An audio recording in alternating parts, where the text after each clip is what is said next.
You're watching Cable 2.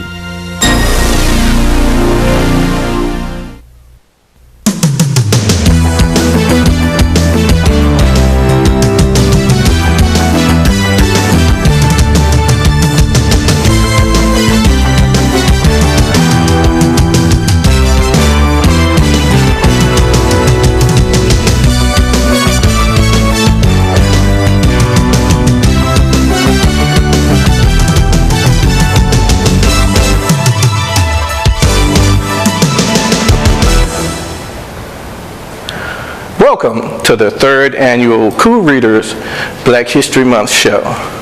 I'm your host, John Duckett, and we have assembled a group of fantastic students. So just sit back, relax, and enjoy their presentations. My name is Cameron Spencer, and I go to Flat Rock Middle School. The person I've chosen for this project is First Lady Michelle Obama. I'll be talking about her and her mission to end childhood obesity. Michelle Obama, born January 17, 1964, became America's first ever African-American First Lady in 2009. 1 year after her husband was elected, Michelle began her mission to stop childhood obesity. She started her campaign by giving speeches around the country explaining how serious childhood obesity was getting and the health risk overweight children faced. Around 2010, she launched Let's Move, an initiative dedicated to solving obesity in our generation. Since then, Mrs. Obama has been featured on Nickelodeon's Worldwide Day of Play, an annual event that encourages children and parents of all ages to turn off the TV and play outside. The event even teamed up with Let's Move campaign for the supporters. After the event, Mrs. Obama stated how proud she was of all the children and adults that came out to practice healthy living. The First Lady has also been helping children with their eating habits in school. Because of Mrs. Obama, cafeterias have gotten rid of almost all fattening foods and replaced them with healthy foods. Cafeterias now feature fresh fruits and vegetables and whole grain products. First Lady Michelle Obama's healthy initiatives have had a direct impact on our generation, and that is why I chose her to research for this project. My name is Maria Lanier, and I'm from Flat Rock Middle School. The person that I chose for this project was Lonnie G Johnson, the engineer and inventor. Lonnie G Johnson was an African-American man that not only invented one of the 90s hottest toys, he was a systems engineer for the Galileo mission to Jupiter and the Cassini mission to Saturn. Lonnie Johnson was born on October 6, 1949, which makes him 65 years old. Johnson's father was a World War II veteran and a civilian driver. His mother worked as a nurse's aide. But his father was a skilled handyman and taught Lonnie and his siblings to build their own toys. Two of Lonnie's favorite toys that he built was his China berry shooter made of bamboo shoots and his go-kart made of junkyard parts and a lawnmower engine. After getting his bachelor's degree from Tuskegee University in mechanical engineering in 1973, he joined the Air Force, which helped him get into the National Aeronautics and Space Administration, better known as NASA, which led him to becoming a systems engineer on 2 missions to space: the Galileo mission to Jupiter and the Cassini mission to Saturn. But while he was working at NASA, he still made his own inventions. One of these inventions was his long-time, environmentally friendly hydroelectric heat pump. One night after he had finished his prototype, Johnson decided to try it out in his bathroom, and it squirted water straight out. After being shocked and soaked, Johnson thought about how much fun it would be to drench someone with that, and after working hard for many years on that and his job at NASA, he finally got his toy on the market. This famous toy was called the Super Soaker. In recent years, after his popular 90s toy, Lonnie has started his own company, Johnson's Thermoelectric Energy Converter. His company has received over 100 patents, and Lonnie has received several awards himself, such as Johnson being inducted into the state of Alabama's Hall of Fame, and for his work on GTEC, he received the Breakthrough Award for Popular Mechanics in 2008. Today, Johnson and his wife have 4 children and live in Atlanta, Georgia. Hi, I'm Hannah Green. Hi, I'm Terry Koda. Hi, I'm Sonic Phillip. and we did a project on Ben Carson for Black History Month.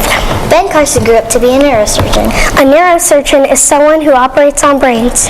Ben Carson was born September 18, 1951. He was born in Detroit, Michigan. Ben Carson grew up poor, but his mother always told him that education was the key to success. Ben Carson was the youngest physician to ever have a major division at Johns Hopkins, and he graduated from Yale. Ben Carson majored in psychology, and he worked on a 70-member team. He also became the director of pediatric neurosurgery at the Johns Hopkins Hospital when he was only 33. He was the first person to take apart Siamese twins. It took 22 hours to take apart the twins, and he saved a kid with half of their brain disease. Ben Carson has saved many lives through his lifetime. Ben Carson has 3 sons and a wife named Candy. He is a member of the American Academy of Association. He received the Presidential Medal of Freedom. And he has 38 honorary doctorate degrees. Ben Carson, the greatest neurosurgeon that ever lived. Hi, I'm Chandler Wilson, and I did a project on Lewis Latimer for Black History Month. Lewis H. Latimer was born on September 4th, 1848 in Chelsea, Massachusetts, as the son of slaves. On 1864, he joined the U.S. Navy and discharged from the Navy a year later. On 1880, Lewis prepared a patent for Alexander Graham Bell's telephone. 2 years later, Lewis patents a process for producing carbon filaments. On 1884, he begins working for Thomas Edison and leaves the company 9 years later. On December 11, 1928, Lewis Latimer died at the age of 80. Soon after his tragic death, he was discovered for his hard work and determination of never losing hope.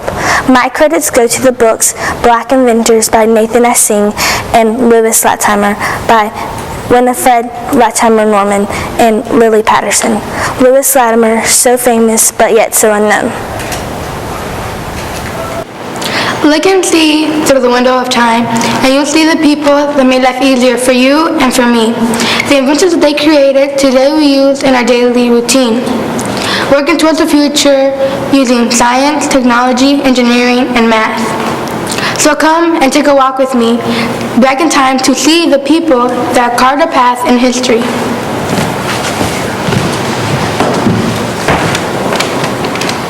In 1887, I, Alexander Miles, filed a patent that will automate elevator door process. The shaft doors will open and close automatically when the bell came in contact with the drum devices fixed just above and below the doors, and dramatically improving elevator safety.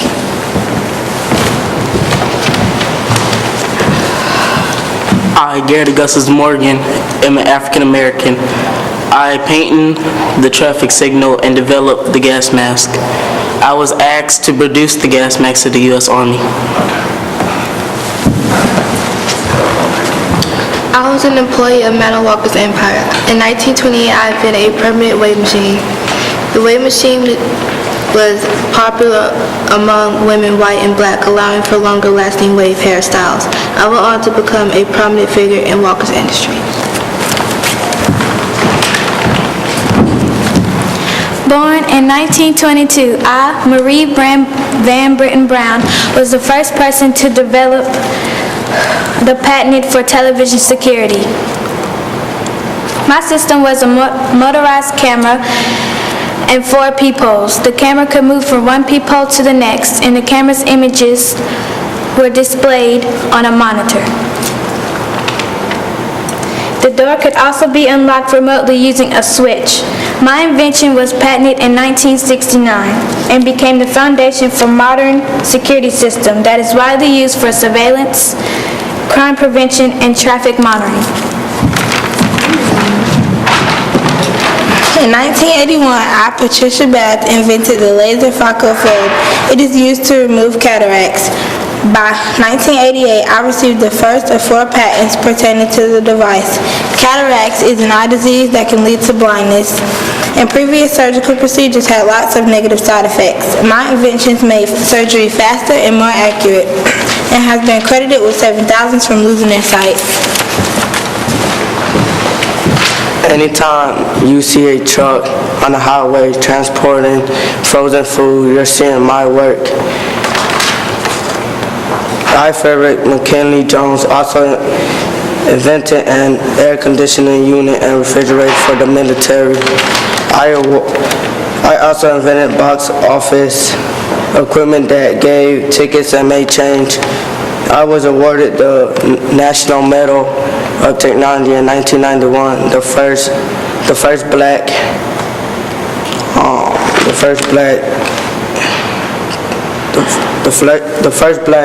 inventor to ever receive this honor. Hi guys, I'm Johnny Coltrane, and I'm going to tell you a little about my life. I was born September 23, 1926 in Hamlet, North Carolina. My father, who I'm named after, played several different instruments. I started playing in high school. I studied the E-flat horn and clarinet. My father and I both had a passion for music. In 1939, my father died, and most of my family moved to New Jersey. I stayed in North Carolina later, and I moved to Philly as a musician. I studied music at Grand Studios and was called by the Navy to join the U.S. Navy Band in Hawaii. Afterwards, I played in nightclubs and made recordings with such musicians as Dizzy Gillespie, Earl Bostic, and Johnny Hodges. My first record released in 1951, We Love the Boogie, was a big hit. I was in a group with Miles Davis. I started to struggle with drug addiction and finally kicked the habit. Perhaps my wake-up call was when Miles Davis fired me. After I reached rock bottom, I picked myself up, sobered up, and started my own group, the Coltrane Quartet. I began to have a definite sound of my own. People said to me that I had an ability to play several notes at once creatively. What would later be called my sheets of sound. I started in the middle of a sentence in music and moved in both directions. I fell in love in 1964 and married a jazz pianist, Alice McLeod. She became a part of my band. People say my impact on music is considerable. I supposedly revolutionized jazz music with my experimental techniques. I love the sounds of the culture's music, including Africa and Latin America. After many years, in 1992, I was awarded the Grammy Lifetime Achievement Award. Of course, by then I was gone. My work continues to be a part of soundtracks for movies and TV shows. In 1995, the United States Postal Service even recognized me with a commemorative stamp. I hope my music has inspired lots of folks in the 21st century today. Today I'm going to play a little for you on my clarinet. Jazz is music to my ears and my father's, and we played it a lot in our lives. Here is Basic Blues, played by Ronnie P. on clarinet.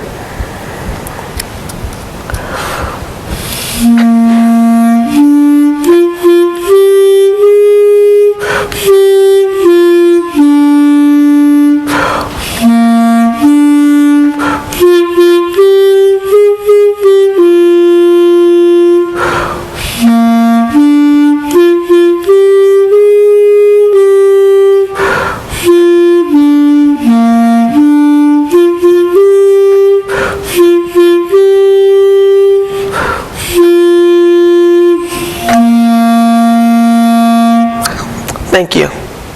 I am Nasir McDaniel Moore, and my project today will be talking about Dr. Edward Alexander Boucher's scientific travels through his lifetime. Each push print represents where he left a footprint on STEM for African Americans.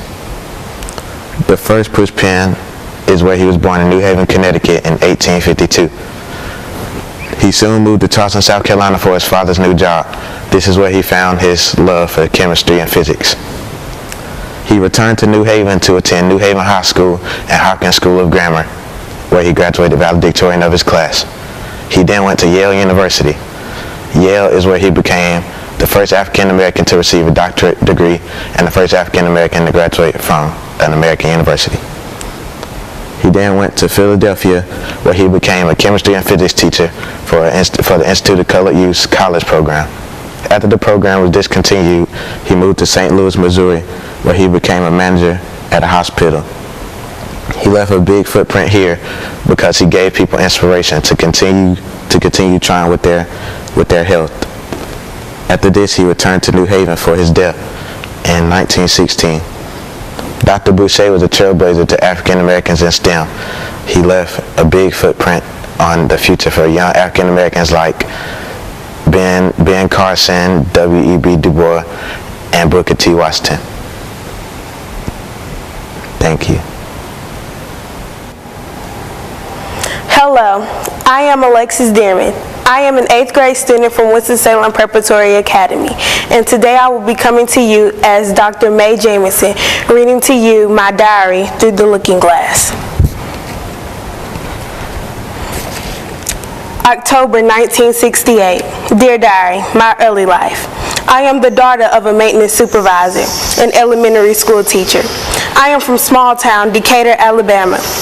Born October 17, 1956. I am the youngest child of my parents, Charlie Jamison and Dorothy Green. It may not be much here, but I love dancing. I started dancing at age 11. I wanted to become a professional dancer. I'm glad I started dancing.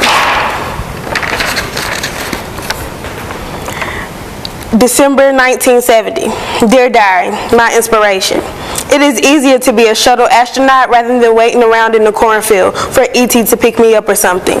I was inspired by Martin Luther King Jr. Too often people paint him like Santa, but when I think of Martin Luther King Jr., I think of attitude, audacity, and bravery. The best way to make dreams come true is to wake up and stop dreaming. Betsy Coleman is also a role model to me. She was the very first Afro-American woman to ever fly a plane. May 1982. Dear Diary, my education. I graduated from Chicago's Morgan Park High School in 1973. I entered Stanford University at age 16. I graduated from Stanford in 1977 and received a BS in chemical engineering and fulfilled the requirements for a BA in African and Afro-American studies. I obtained my Doctor of Medicine degree in 1981 from Cornell Medical College. During medical school, I traveled to Cuba, Kenya, and Thailand to provide primary medical care to people living there. April 1994. Dear Diary, my career. I did it. I'm like Superwoman. I'm what everyone wants to be. I hold 9 honorary doctorates in science, engineering, letters, and the humanities. I am the current principal of the 100-year Starship Organization. I interned at Los Angeles County USC Medical Center and later worked as general practitioner. I served as a Peace Corps medical officer from 1983 to 1985. I also worked with the Center for Disease Control. Before NASA, I helped with launch activities at the Kennedy Space Center in Florida. I left NASA in March 1993. I left NASA because I'm very interested in how social sciences interact with technologies. People always think of technology as something having silicone in it, but a pencil is technology. November 2014. Dear Diary, my legacy. I became the first African-American woman to travel into space when I went into orbit aboard the Space Shuttle Endeavour on September 12, 1992. Out of the 448 people that have been into space, I am the first African-American woman to ever go into space. I founded my own company called the Jemison Group. My company researches, markets, and develops technology for daily life. I am now a professor at large at Cornell University.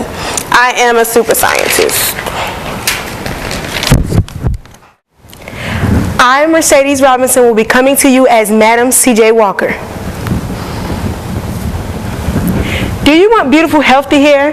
Do you want luxurious hair? Are you losing hair? Well, here at Madam C.J. Walker's Manufacturing Company, we provide the most newest and innovative products of its time, such as the wonderful hair grower, the hair and scalp prep, and vegetable shampoo. I'm Madam C.J. Walker, born of humble beginnings in 1867 on a Louisiana plantation to former slaves saw a need for African-American hair care products. I developed a scalp disorder that caused me to lose most of my hair. Through experiment with both home remedies and stillbirth hair treatments, I, along with my husband Charles, created a multi-million-dollar company that laid the foundation for the multi-billion-dollar industry today. My inventions, such as the wonderful hair grower, the hot comb, the hair and scalp prep, and vegetable shampoo are still being used by many different people of different ethnic backgrounds and produced by many successful hair care product companies, such as Wynn, Herbal Essences, and Dark and Lovely. In 1905, I moved to Denver as a sales agent for Andy Malone. After changing my name to Madam C.J. Walker, I found my own business and started to sell my own wonderful hair care grower. In 1916, I moved to New York. I left my operations in Indianapolis. I demonstrated my treatments in churches and lodges. I came to have the hot comb and a secret formula that gives us phenomenal hair. My daughter Aaliyah Walker grew up to be a businesswoman and a patron of the arts. She was my daughter and my only child. I was popularly credited as being the first self-made millionaire woman. I, Madam C.J. Walker, died from hypertension on May 25, 1919 at the age of 46. I passed everything I owned to my daughter Aaliyah Walker. Aaliyah Walker soon died by the year of 1931. Walker's manufacturing company revenues fell sharply with the coming Great Depression, but products are still available today. Thank you. Lift every voice and sing, till I did heaven, bring me the harbor,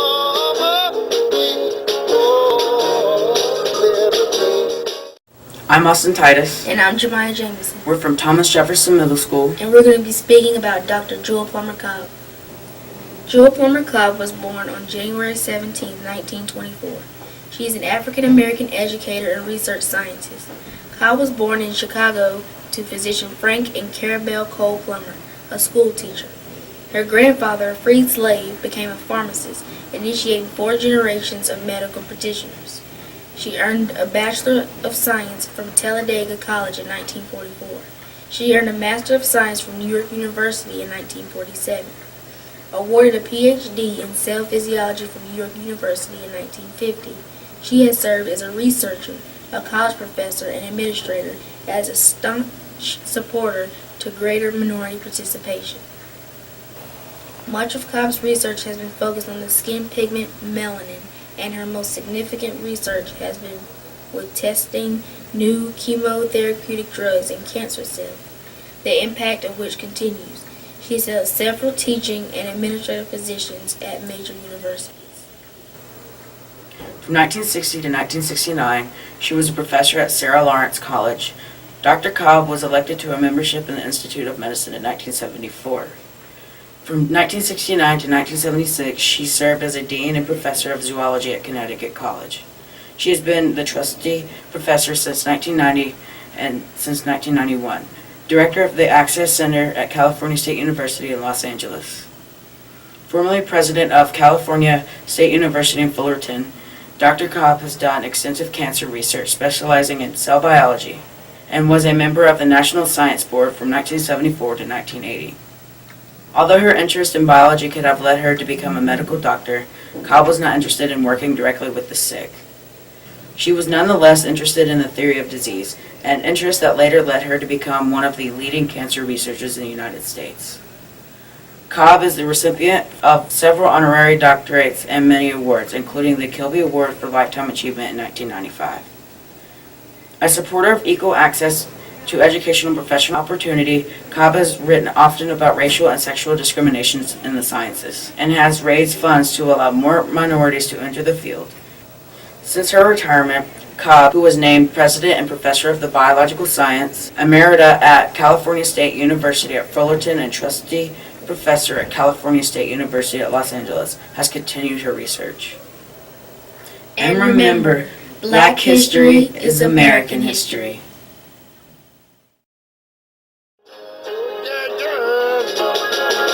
Lift every voice and sing, till I did heaven, bring me the harbor,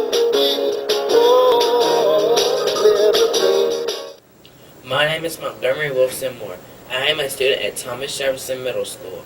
I am reporting on Catherine G. Johnson, who happens to also be my great-grandmother. Mathematician and computer scientist Catherine Johnson was born on August 26, 1918 in White, Sulphur Springs, West Virginia, to Jolette and Joshua Coleman.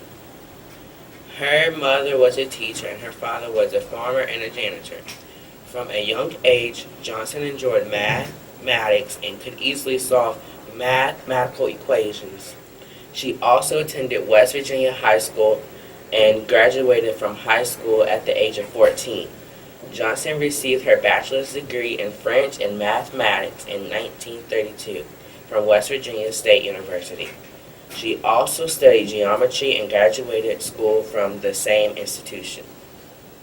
After college, Johnson began teaching in elementary and high schools in Virginia and West Virginia. In 1953, she joined Lakely Research Center as a research mathematician for the National Advisory Committee for Aeronautics, which later became NASA.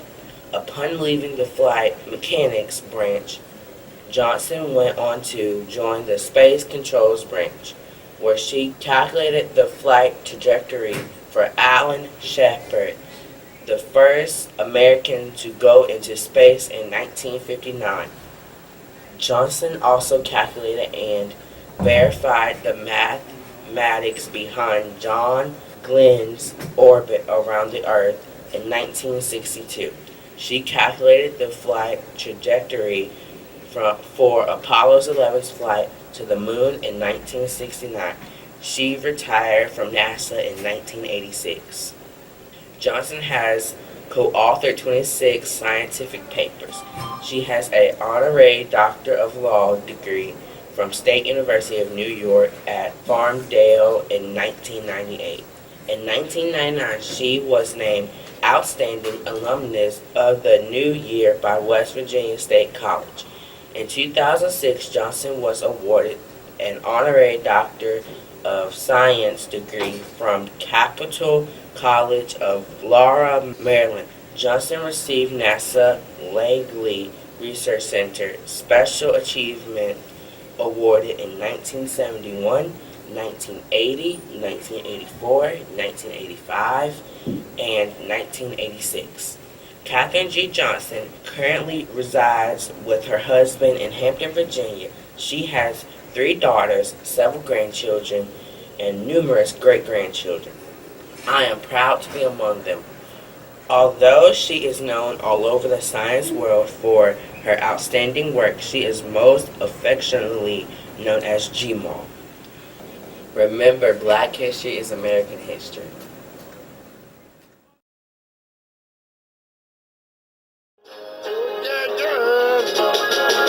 Lift every voice and sing, till I didn't ever bring me the harbor,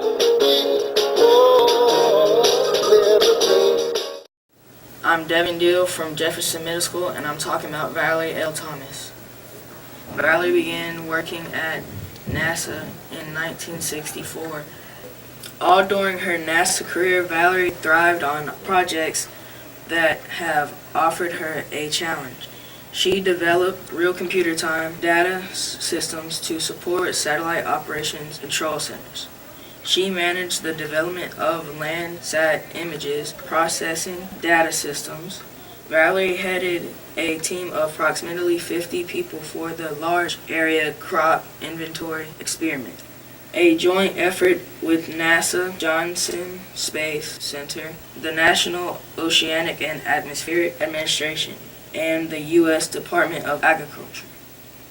Valerie spent a year from 1975 and 1976 working at NASA headquarters as the Assistant Program Manager. She has worked with organizations such as National Technical Association and Women in Science Engineering on programs, encouraging minority and female students to pursue science and technology careers. Remember, Black history is American history. I hope you enjoyed these presentations as much as I did. The students did some very hard work and were very diligent in their presentations. So we want to thank you for watching, and we'll see you next year.